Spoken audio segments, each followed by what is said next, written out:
Γεια σας αγαπημένοι μου φίλοι, είμαστε εδώ πάλι σήμερα για να ετοιμάσουμε μια καινούργια συνταγή. Πραγματικά θα τη λατρέψετε. Πάμε να ξεκινήσουμε. Λοιπόν, θα βάλουμε αγαπημένη πραλίνα, γύρω στα 300 γραμμάρια θα βάλω.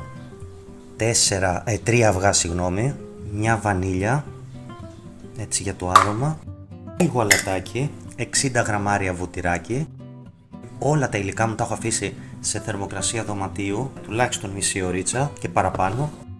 Χτυπάω με προσοχή.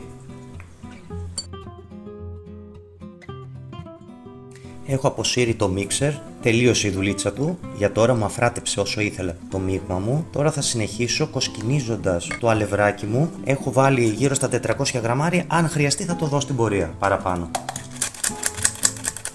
Ανακατεύουμε προσεκτικά. Πω όμως κοβολάει τώρα η πραλίνα, δεν μπορείτε να φανταστείτε τι φοβερό άρωμα έχει αυτή τη στιγμή και τι γεύση θα έχει μετά βέβαια. Θα είναι, να ξέρετε, σας υπόσχομαι, τα πιο σοκολατένια cookies που έχετε φτιάξει.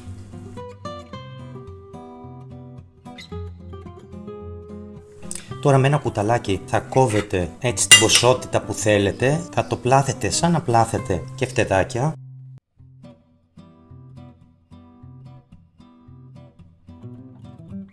Αυτό εδώ που βλέπετε είναι ζάχαρη άχνη. Θα ξαναπλάθω λίγο, θα τοποθετώ μέσα στην άχνη και τους κάνω μία έτσι εδώ τουμπίτσα και τα τοποθετώ στο ταψάκι μας. Τα μπισκοτάκια μας έτοιμα να ψηθούν στους 160 αέρα.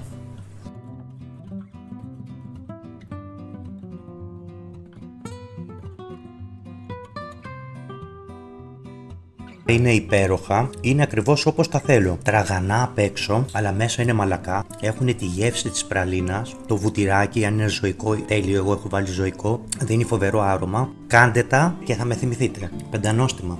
Θα τα λατρέψετε.